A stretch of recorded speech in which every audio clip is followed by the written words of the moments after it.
Hello, good afternoon to everyone, and good afternoon to you, Ma'am Thea.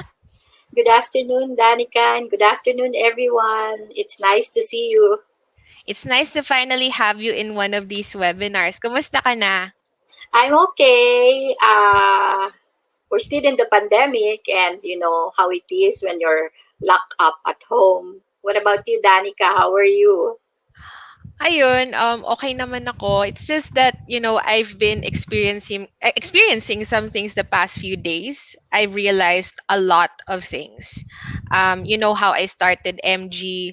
No, I started MG because I want to help a lot of people. I want to help a lot of people succeed in their careers, or if they have any mental or mindset issues, then I want to help them overcome those things. Pero the last few weeks, my body was telling me na sumusobra na ako. If you know Okay. what I mean. Yeah. Yeah. Yeah, my body was telling me sumusobra na ako. And, to everyone here who saw some of my LinkedIn posts and my other social media posts, you would know that I experienced massive back pain. And I don't mean that in the way na yung kinakanta ni Britney Spears na meme ba yun? Ano sabi nga yun? My lower back is killing me. Hindi naman siya gano'n. It's more of, yeah, because of a lot of stress. I've been undergoing a lot of stress. What happened to me specifically is, well, one, nagkaroon ako ng kind of like a spine problem, which they call a herniated disc or a slip disc. Basically, yung isang gap ng spine ko, it kind of got dislocated and Misaligned. now it's Yeah. in pain. Yeah. And another thing that I'm experiencing right now is I have a benign tumor on my back. So Oh, what that was basically the cause of my back pain, which was the cause of the herniated disc in the first place. I mean, of course, along with my bad posture, my sit. oversitting, yung mga ganyan. Yeah. Yeah, and I can't help it. Especially I the mean, work from pandemic. home eh. Oo, work from Uh-oh. home kasi hindi mo maiwasan, you always sit down. But I remember nung last 2 weeks ago, I attended a webinar. I was a resource speaker. And sobrang sakit na talaga ng nararamdaman ko. And I said, isang araw na lang, tiis na lang, isang araw na lang. Pero after I promised myself that I was gonna speak in that webinar on the night of that day, hindi ko kinaya. Nag-emergency room na ako. Okay, that's sad because of the pandemic, and we all are working from home. Some of you are working from home, some of you are working in the office also. But even in the office, you tend to sit down long hours, and basically, it's really bad for our health. We have to have a work-life balance, Danica. And I myself, at my age, I cannot sit down for a long time because really at the end of the day, if you sit more than 4 hours or 2 hours sitting down, talagang sasakit ang likod mo. Oo. Definitely. And I think you really have to stand up every 2 hours and stretch, walk around. Kahit gaano kaliit ng space mo, walk around, stretch. See, kasi sa YouTube, maraming exercises na stretching. So I think you can learn it from the social media. And I think it would help also that you have to balance. Ang hirap, no, Danica? Ang hirap hindi ko makain. Oo, Kain tayo ng kain oo. pag nasa bahay. Oo, ang hirap eh. Kasi nung nasa office pa lahat ng tao, there is a reason to walk. Commuting, bili ka food Yeah. sa canteen. Yan, Oo. you have a lot of reasons to walk.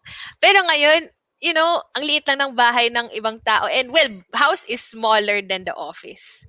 Right? So, Yeah. And so also, you can order food anytime. Yun eh. oo, at sa And doorstep mo oh, na siya darating. yeah, Oo. and overeating also adds to the weight of our back. Yun yung problema natin. And we Yeah. should be healthy also. I myself, I'm having a problem with my weight. I don't know how to lose it anymore. Parang sabi ko, ano ba to? Parang, wala, tataba na lang ba ako ng tataba?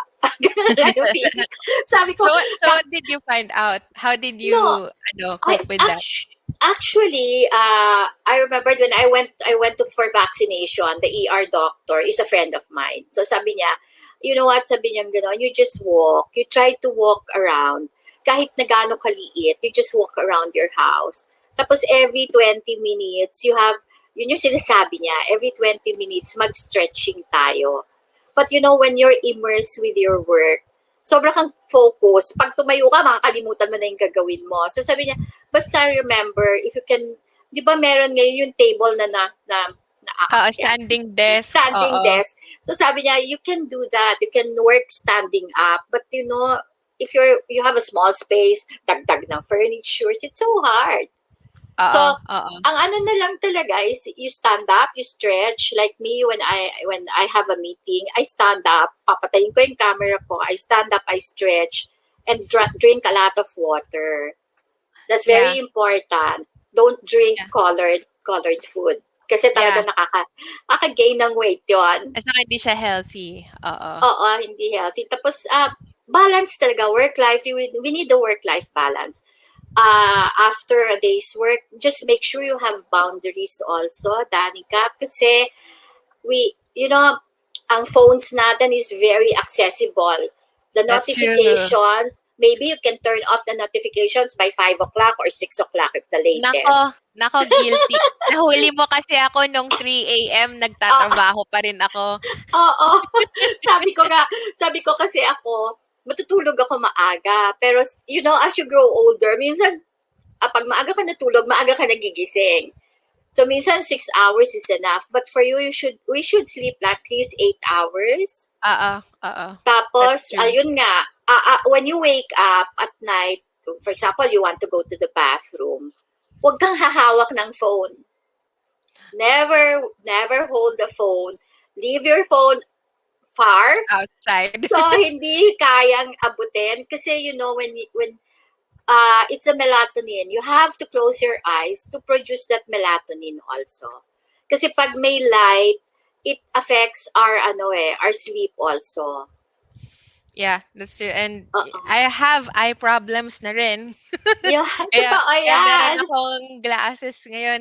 Actually, yung natutunan ko nga is the more you get older, the Mhm. more your body doesn't recover that fast. That's Oo. true. So ako kasi nasanay kasi ako when I was younger na, oh, nagkasakit ako, gagaling din ako mamaya.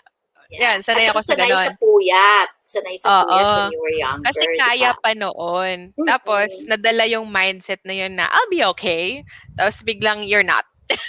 Yeah. And then that was a painful realization that when you get older, your body's more vulnerable to pain, to sickness, to all other kinds of risks. So you really need to invest on taking care of it because you don't have that immunity you used to have.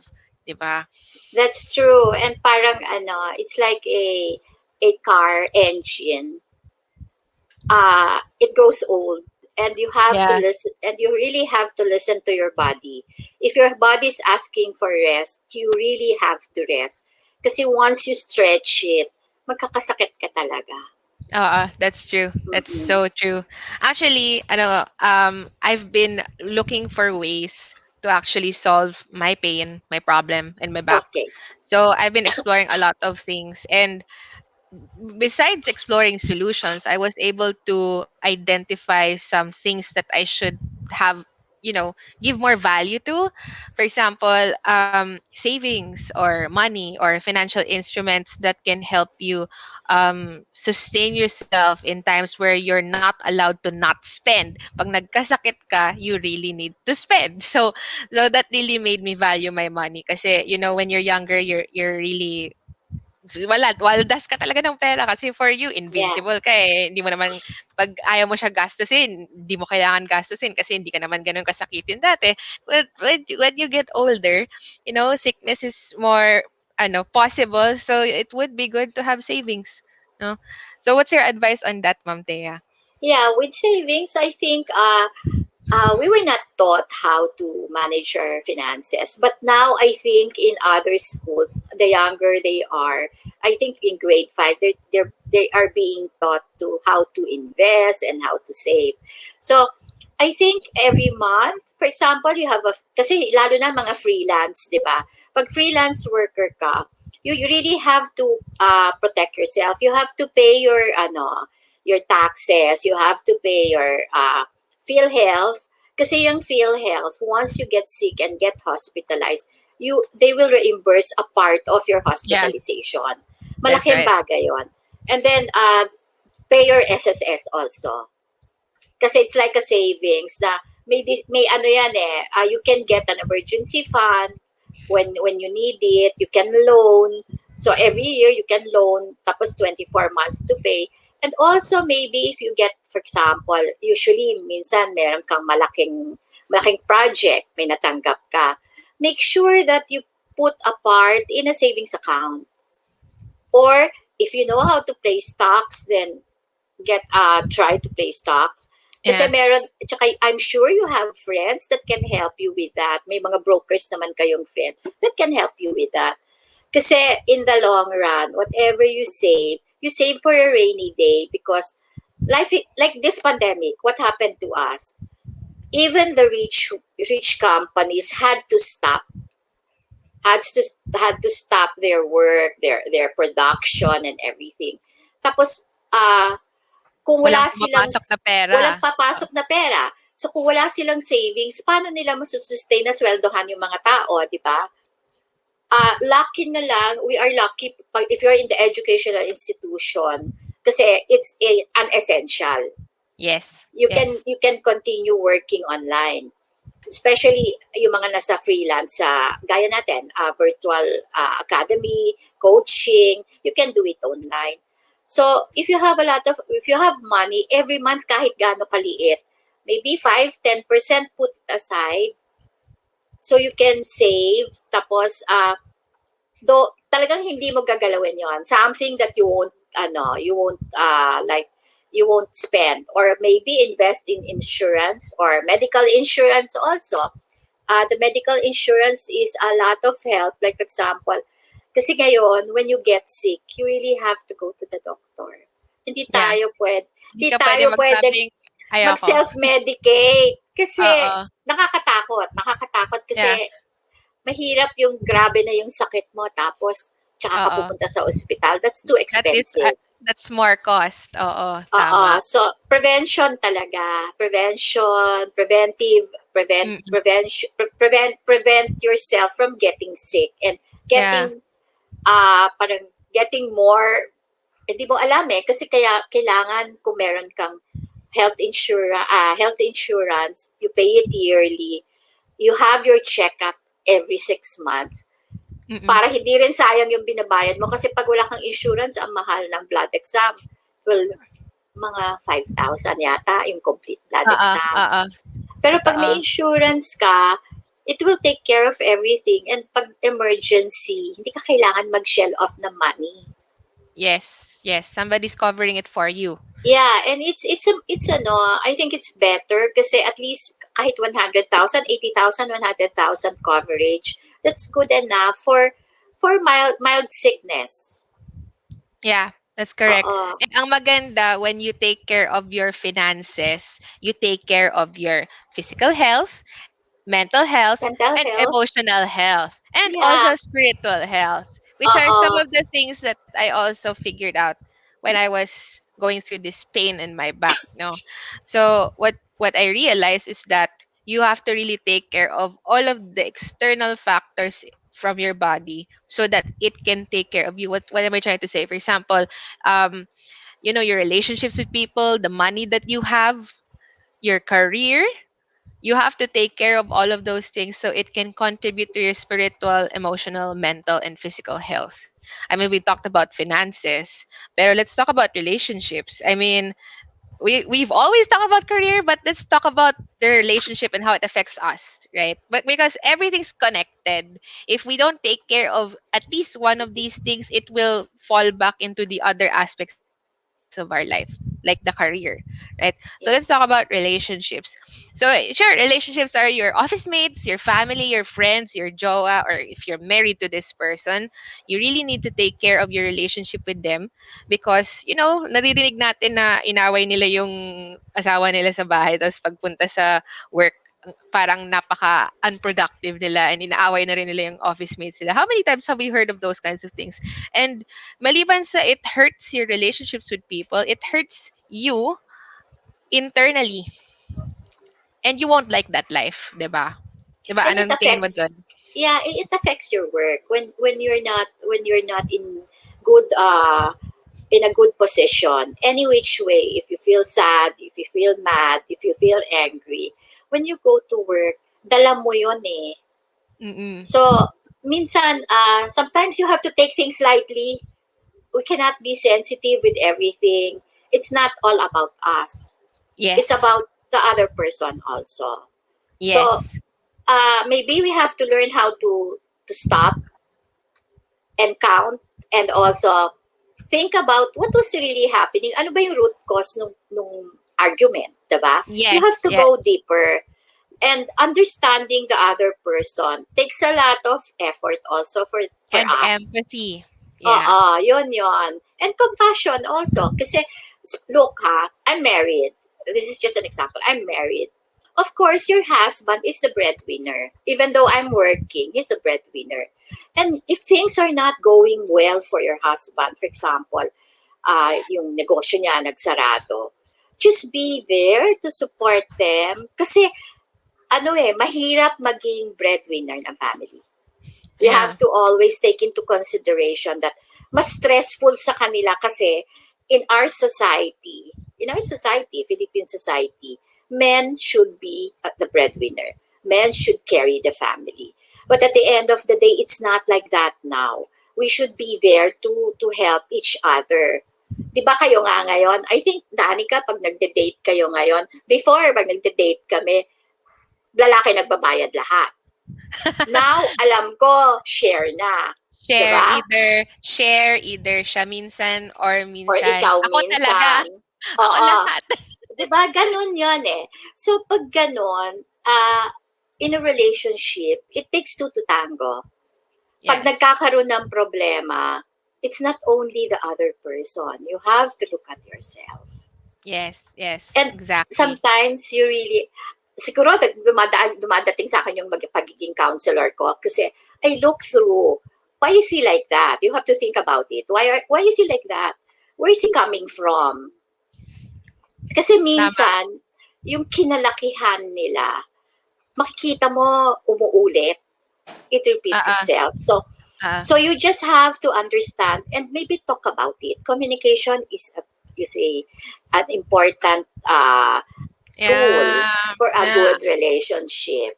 Tama. Alam mo, that's a good point that you made because I mean, I'm not sure pero I'm not sure if it's just me, but I observed that a lot of people could have avoided so many arguments, so many breakups, separations, divorce, and whatever had it been nag-usap mo na sila in the first place. Yeah. I mean, And, I've talked to a lot of people and nakita ko yun eh. Kung nag-usap lang kayo, mm-mm. hindi sana nag-fall apart. Oo. Tsaka minsan maliit lang na bagay ang pinag-awayan. And also, it doesn't mean that you cannot shout at each other. Kasi minsan, pag pent up emotion, sasabog ka. And Yeah. yung pag ano na yon, yung arguments na yon, would ano eh, kasi minsan kailangan yon eh. Minsan it has to happen for the other person to understand you also. Yeah, yeah. To understand na this is how painful it is now. Yeah, that's very important because Oo. ako palagi ko sinasabi even with my friends, yung mga ano ko, men are from Mars and women are from Venus. So they're really different. We are Yeah. different, made up differently. Oo. We're really different in the way we think also. Yeah, yeah. And men doesn't, Tama yan. 'di ba? Men doesn't want arguments. Oo. Pero at a certain point, you really have to bring out kasi they're not mind readers. They won't read your mind. Kung ano yung nakikita nila, yun lang. Yeah, most of the time that's true. Uh-uh. This which is a good point because I remember so many times na so many people say na parang ay ayaw ng boyfriend ko na magalit ako. Ay ayaw Mm-mm. ng boyfriend ko umiyak ako, magwala ako, sumigaw ako, ayaw niya. And what if that's the only thing you need to do, 'di And ba? that's your Para coping. yeah, yeah, and what's happening is if you listen to your boyfriend, that's actually gaslighting already. Which is not an acceptable response to your feelings. The Mm-mm. response should have been to listen to you, right? Yeah. And at the end of the day, if you keep that healthy, all of the other aspects of your life will be healthy, including your career. And by the way, the reason then why we do our career is to have a good quality of life. We're not working for the sake of working, right? All of these are interconnected. Mm-mm. And also, I think uh, communication is very important in a workplace also. So your Yes, relationship in the house affects your relationship with other people in the yes, office. yes, And you learn from that. We have to yeah, learn how to communicate our feelings, especially sa workplace. For example, parang feeling mo, di ba, in a workplace, minsan, ang dami rin nangyayari na nagkakaaway yung magkaka-opisina. yeah, Because, there, kasi the Filipino culture is they don't talk about it.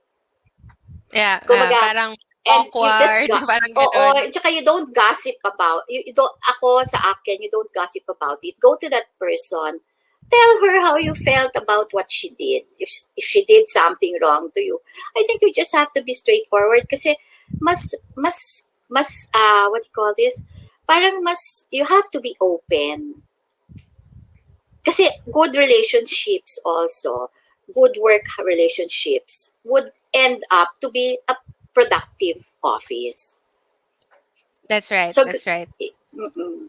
Kasi So with lahat with na talaga connected. lahat Oo. connected, ano may nangyayari sa bahay, wag mong Mm. dadalhin sa opisina. Yun yung Yeah. importante. Pag may problema ka, that's a part. Tama. I actually learned all of those things the hard way, and I guess that's the reason why I started coaching. But here's the thing that I also discovered along the way. I didn't learn this when I started. I learned it along the way.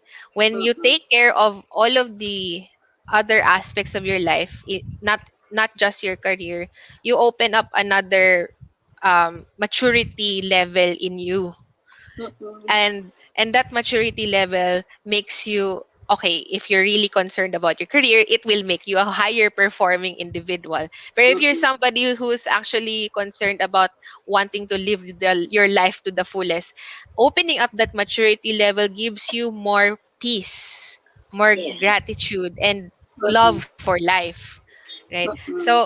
so what I experienced when I had that back pain is actually gumaling ako because I began to pray more. So I'm not telling people to be religious or I'm not forcing it down people's throat to be religious or to assume a religion. What I'm trying to say is find whatever spiritual um, framework you have that you grew up with or that you feel is comfortable for you, Yeah. and embrace it because it Mm-mm. actually gives you that maturity that you need. And actually, that is also a way to enhance your empathy. To Yeah. people who went to some of my webinars in the past, empathy is necessary to be a high performing individual because when you are empathetic, you know the problems of people around you. And the Yeah. reason why jobs exist is because there are problems that need to be solved. If you yourself know what these problems are, because you're empathetic, because you opened it up with your spiritual maturity, then that is beneficial for you. Yeah. Oo. That's true. And also, we being spiritual is not being religious. That's two different things. So the most Yes. important thing also is gratitude. At the end of the Yes. day or at the beginning of the day, try to say thank you. Thank you to the universe of what you have, and Yeah. maybe gratitude of what we have at the present. Yeah, and forgiveness of all of the negative things and experiences and Uh, energies that you experience along the way. Yeah, and Yeah. I'm sure in Ateneo, I remember in Ateneo, they usually say yung examen. So examine is like examination of your conscience at the end of the day. Seeing what really, parang nire-recall mo ano yung nangyari during the day. And be thankful for all the things that, for example, you finished the project, you finished your work. Be thankful for the small things that you have. Even the food that we eat. Kasi alam mo Yeah. that gratitude, being grateful would open a lot of avenues for you. Yeah, that's true. I actually Uh-uh. experienced it myself when I became more grateful of what I have. It made me focus more on that thing. And then it Mm-mm. made me think more about why is this happening. So for example, I think I posted about it on LinkedIn as well and on my Facebook. A few days ago, yung cat ng neighbor and yung cat ng mom ko were talking there Sa sa door. door. Oo. And I sa screen door, and then past days I was like, okay, this is an ordinary sight. Okay, it happens every day, whatever. Tapos biglang I decided to be more grateful that we have cats, that there was a cat sa neighbor na makausap ng cat ng mom ko. And then I started to notice a lot more when I did that. Kasi to be grateful for something makes you appreciate all the little details about it eh. When I started to appreciate that we had a cat, I started to notice, wait, nag-uusap sila. Yeah. And then, paano sila nag-uusap? Wala silang language. And people would argue na, may sariling language yung mga pusa. Hindi language you learn from it from school and language is standardized. So how did they talk? And then, that was when sobrang hyper aware na ako sa nangyayari. Just by Mm-mm. being grateful, I was so hyper aware na they're not talking, they're empathizing with each other. That's why they understand each other. And it was when I realized, oh, wow, just doing all of those things opens a lot of doors, makes you notice the things that you didn't notice before. And it's a very, very valuable skill. Yeah. And we tend to forget that when we're busy. Yeah. It doesn't mean that, anything, any, in the middle of your work, kahit ano nga, mag-thank you ka lang, that's fine. God is, our God is not asking us to pray in the church, pray this, pray that. It's just, I think, as a spiritual person, we just have to be grateful. And di ba, when a friend, for example, brings you food, what do you say? Thank you. So, Yes. anything, just being grateful would give you a sense of peace. Yes, peace, Oo, solitude. peace, Uh, solitude. Tapos maybe during the day when you're busy, pagod ka na, take breaks. And those breaks, there are small meditations that you can do. oh Yun nga, yeah, it's true. 'di ba? Yung maliliit lang, kahit 5 minutes lang yan. 'Di ba minsan when we're tired, yung mata natin pagod, we just want to close it and That's then true. do power naps. I remember when you were students, I remember you do power naps. Ang gagalingan yung mag-power nap eh. Pag nasa office kayo, Oo. matutulog lang kayo sandali. Mamaya nakatayo na naman kayo. May energy na naman. So, I think we have to do that. We have to continue doing that. Yeah. Yeah, kasi something happens when you nap. Your brain is trying to fix itself. And Uh-uh. there's this concept about dreams that I'm very fascinated about. When you dream, so a lot of people have different perspectives about that, but my perspective is when you dream, it's like you're in a different dimension, and there are things in that dimension talking to you about your life sometimes, di ba? Na Uh-uh. parang making you realize that this is the thing that happened and here's your reflection, think about it. parang Uh-uh. parang Uh-uh. biglang may nagsasalita in your mind just because you're sleeping, just because you're dreaming about it. It's your mind's way of repairing itself eh, repairing your emotional struggles. That's one of the things that it's doing. That's why we also have those dreams. And Oh, also sometimes, di ba, if we hold on to the problems that we have encounter every day, everybody has problems. that's right. We have to learn to let go and let the universe take care of it. Because sometimes it's beyond our control. And then at Yeah. the end of the day, if you let go of it, and sabi, ako palagi ko sinasabi, me, myself, bahala na lang ang Diyos. Pag sinabi Mm-mm. kong ganon, talagang You kailangan you let complete let go. go. Oo. Tapos pag na-let go mo, alam mo, minsan sa dream, sasabihin sa'yo yung, parang Yung may letting go. magsasalita sa'yo, Oo. na, o ito dapat ang gawin mo. Ito To dapat yung let go, solusyon oo. dyan, di ba? Oo. So, Oo. minsan, when you let go, the solutions come in eh. You Oo. open your mind, you open your heart, Oo. uh, and being quiet. Yun yung ano, that's the Oo. ano of the meditation. Yeah, Being kasi there's quiet. space na. There's space for the It's solution to come in. yeah, Oo. it's clearing your mind and making you think of better ways on how to handle things. And I think it's a good practice. It's a good practice that we stop in the middle of the day when you're Yeah. tired. Just keep quiet. Alam mo, Yeah. minsan silence can give a lot of insights. Yeah. And it's not just silent na hindi ka nagsasalita. Your mind has to be silent as well. Yeah. A lot of Oo. people nag-silent nga, pero may nangyayari sa mind nila. Somebody's talking a Mm-mm. lot. They can't Mm-mm. hear that inner voice trying to help them solve their actual problems. Kasi minsan what we do is, di ba, when, ako, pag ano, minsan, you ask a lot of things, di ba? When you Mm. pray, you ask a lot of things. But Oo. we have to taper it and quiet our minds. I know That's right. it's hard. It's hard. It's learning how to meditate kahit Yeah, 5 minutes a day. But oo. when Oo. you practice every day, alam mo, yung yoga nga helps a lot. Marami Yeah, nagsasabi ang that's true. yoga, okay siya. So, I think it's a lifestyle have to do na para lang maano ka, lessen yung burden that you're Yeah, carrying. oo. That's right. Uh-uh. So before we end, no, gusto ko lang i-share yung yung yung parang story ko behind it. So Sige. so about letting go. Kasi people these days don't let go of pain. They numb themselves from pain, which is totally different. Mm-mm. Numbing yourself from pain is you already experienced the pain and then you just put it at the back of your mind. Parang ganun siya. It's more of repression. Yeah, yun yung term nila. It's Mm-mm. repression. Repression doesn't heal. It's just distracting you, and that's what they also call bottling up emotions. What Mm-mm. really helps people to lessen their burden, lessen all of their pain, spiritual, emotional, mental, and physical, is to really let it go. And whether or not you like it, being spiritual helps you let go of that pain. And fully Kasi letting you're go. Hindi yeah, half din. fully letting go. Kasi um and I also realized just now now when you let go to to the universe, yung or Universe, yeah.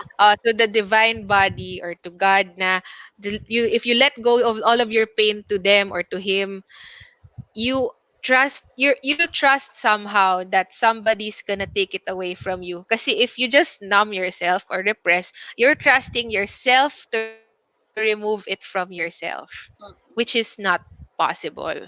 That's why, spiritual um activities, spiritual practices really help us move forward from that. Okay, so very nice talk, Ma'am Thea. I really Thank enjoyed our time. you. Let's check kung meron ba nag-comment. Walang nag-comment, okay lang. But I see people here. Hello, hello. Thank you so much for being here. So, again, this kind of webinar, which is run or hosted by me and Ma'am Thea, will be running every month on the first Saturday of the month at 4:30 p.m. So, abang-abang kayo sa next topic next month, 4:30 p.m. at the first Saturday of the month. Next month naman, next week naman, magkakaroon tayo ng Sustainable HR Show, which is played on the Sustainable PH channel on YouTube as well as their Facebook page.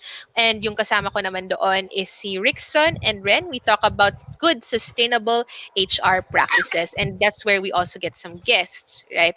So we'll just announce it on our Facebook page and all of our social media kung ano yung updates about the topics and everything.